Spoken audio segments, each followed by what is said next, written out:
Good morning to all of you. After a long time I am making video. I hope all of you are fine and doing well at home. And I also hope that you people have done very well in the examination. So in this video, as you can see on the blackboard, we are going to discuss about language processor, utility softwares and application softwares we are going to discuss in this video. Now, the first thing I want to tell you that I think today, last class, I had already sent you 2 or 3 videos of different categories of different peoples to see and understand the different way. मैंने आप लोगों को कुछ videos share किए थे, link share किया था मैंने, जिसमें मैंने आपको ये बताने की कोशिश की थी या फिर मैंने आपको ये समझाने की कोशिश की थी कि किस तरीके से यूटिलिटी सॉफ्टवेयर, एप्लीकेशन सॉफ्टवेयर्स काम करते हैं और किस तरीके से ये हमारे काम आते हैं.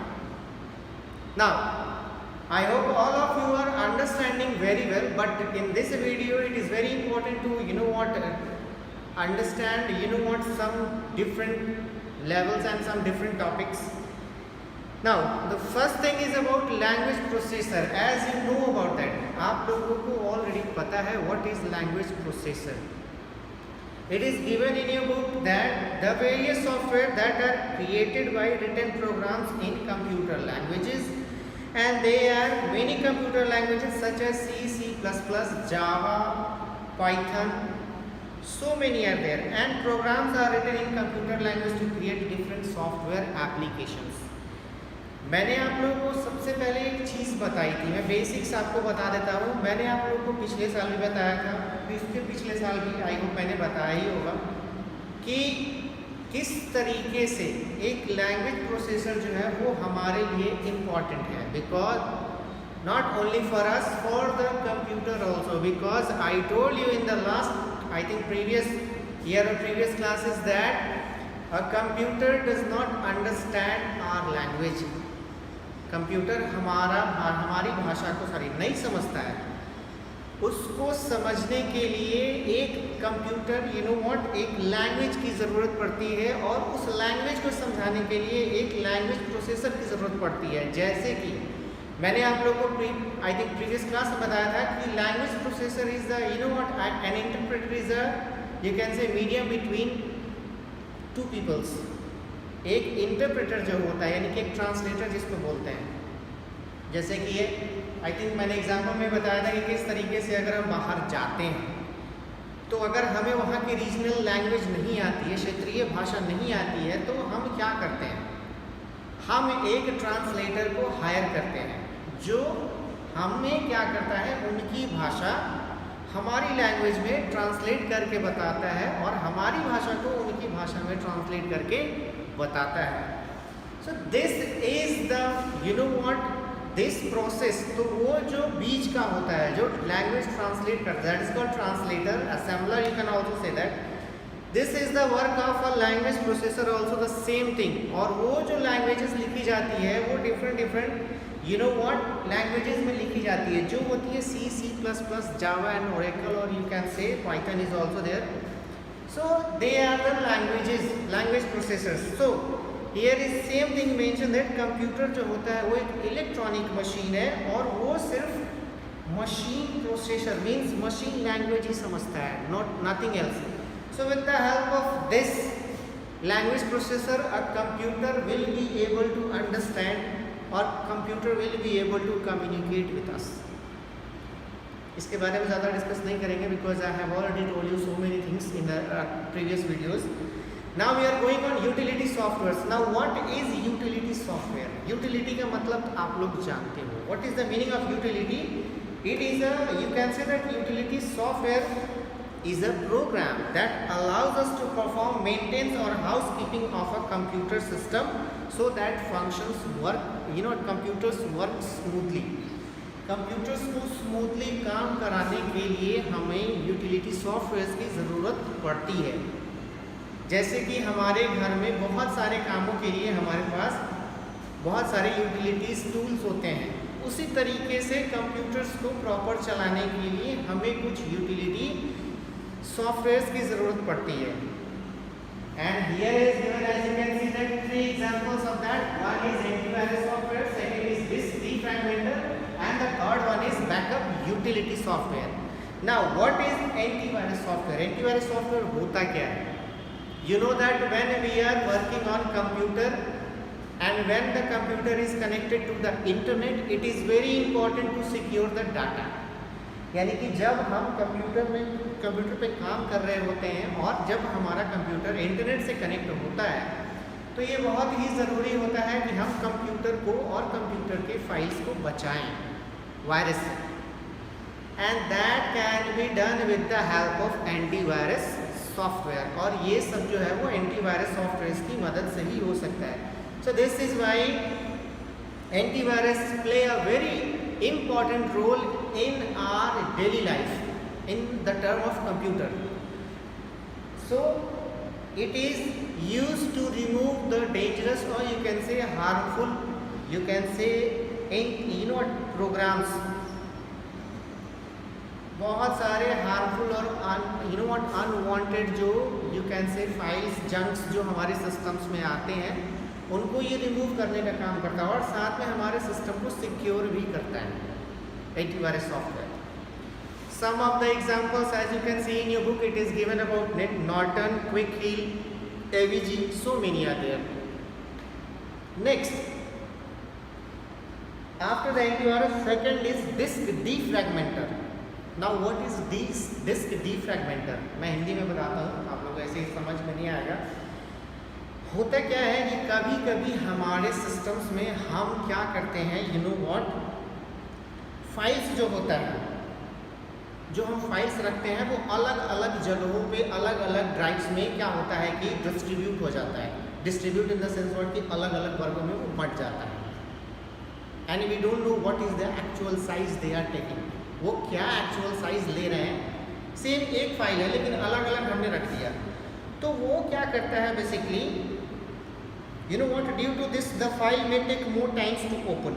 इससे धीरे धीरे क्या होता है कि जब सिस्टम्स में ज़्यादा अगर फाइल्स हो जाएंगी तो वो क्या होती हैं कि बेसिकली सिस्टम्स को स्लो करने लगती हैं। तो इस प्रोसेस से बचाने के लिए हम क्या करते हैं, बेसिकली हम नहीं करते हैं, that is basically done by the disk defragmenter. It identify the files कि कौन फाइल्स कॉपीड हैं, कौन फाइल्स पायरेटेड हैं, वो चेक करता है और चेक करने के बाद वो सारी फाइल्स को वो ऑटोमेटिकली क्या करता है कि डिलीट कर देता है। और डिलीट करने की वजह से क्या होता है कि हमारा सिस्टम जो होता है वो खाली हो जाता है, मतलब वहाँ के जो एरियाज़ होते हैं वो खाली हो जाते हैं, ठीक है। और जिससे क्या होता है कि हमारा सिस्टम अच्छे से काम करता है। And that is done by the help of disk defragmenter. ये ऑटोमेटिकली परफॉर्म करता है, कभी कभी हमें मैनुअली भी कराना पड़ता है। So this is the work of a disk defragmenter to locate the unwanted files and delete it. Next is about backup utility. As you know that sometimes it is quite possible that we store the data in hard disk and we get lost due to virus, theft or disaster such as fire and floods. कभी कभी क्या होता है कि virus की वजह से, और उसके बाद आप बोल सकते हो कि चोरी हो गई या फिर आग लग गया, पानी में गिर गया, कुछ भी हो गया तो डाटा लॉस हो जाता है। उस समय हम क्या करते हैं कि एक backup utility you know what software होता है जिसकी मदद से हम उन सारे डाटास को फिर से वापस you know what we can say receive कर सकते हैं, उनको हम प्राप्त कर सकते हैं। इसलिए backup utility software is also very important. So these three are basically given an example of backup utilities software. I hope that you people are now able to understand about these things. Now after this topic we are going on application software. Now what is application software? It is given that an application software is a set of program designed to help the user to perform some specific task. Application software की मदद से क्या होता है कि इसको ऐसे design किया जाता है कुछ हम पर्टिकुलरली टास्क को, यानी कुछ खास काम को हम जो है वो आसानी से कर सकें। और ये कंप्यूटर के ऊपर डिपेंड करता है कि हम उनको जो कंप्यूटर के रिक्वायरमेंट्स के अनुसार हम उनको सिस्टम में इंस्टॉल करते हैं। Now here has given some examples of application software software, as you can see that general purpose software, word processing software, spreadsheet, DBMS graphic software, multimedia software, presentation software and web browser. You can see that. Now the first thing is about general purpose software. General purpose का मतलब आप लोगों को पता है कि हमारे दैनिक जीवन में जो हमारे यूज में आता है. Those who are working in the offices, these are the important, you can say, softwares, application softwares which is used by them day by day. ये कहीं ना कहीं हम अपने दैनिक जीवन में भी प्रतिदिन इसका यूज करते हैं, जो लोग सिस्टम चलाते हैं उनके लिए. Here is first given word processing software. I told you last year also. I am just showing the book. जैसे कि here is book और ये जो लिखा हुआ है, these all things which is written in you know what word. मैंने बताया आप लोगों को ये word में लिखा हुआ है, Microsoft Office Word. So what is the work of that? Word processing software is a software used for creating text based document. यानी कि जितने भी टेक्स्ट बेस्ड यानी कि जितने भी लिखे हुए डॉक्यूमेंट्स होते हैं वो वर्ड प्रोसेसिंग सॉफ्टवेयर्स में ही लिखे जाते हैं. Keep in mind like they write letters, stories, reports, as you can see that newspapers also, magazines. So and you know what these all type of जितने भी word processing you know what softwares हैं वो documents create करने में, edit करने में, print करने में इनकी मदद करते हैं. Here is given some examples of that. Microsoft Word, then you know what, Word Perfect, then OpenOffice. These are the examples of, you can say, word processing software. Next is about spreadsheet software. You know about very well. जैसे कि मैंने आप लोग को एक example last year बताया था कि जैसे कि suppose if you have 30 students or 40 students in your classroom and we want to make their you know what report card. जैसे कि उनको मुझे एग्ज़ाम्स का मार्क्स देना है अलग अलग पर्टिकुलर सब्जेक्ट का, तो मैं कहाँ बनाऊँगा, उतना तो कॉपी में लिख नहीं सकता हूँ. So we use some particular you know what you can say sheets. Through that we will be able to write all the data, means name, date of birth, telephone number, address.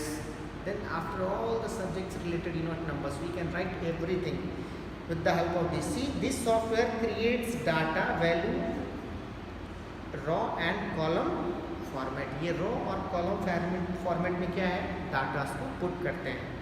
It allows us to perform calculations in the data, on data, create graph and chart based on data. See, ये क्या करते हैं कि ये calculations जो हैं करने में मदद करते हैं, then chart based data बनाने में मदद करते हैं. And here is an example of Excel, then OpenOffice and then Lotus. I think for today that's enough. In the next video we will discuss about DBMS, graphics, softwares, multimedia and so on. Thank you. Have a nice day.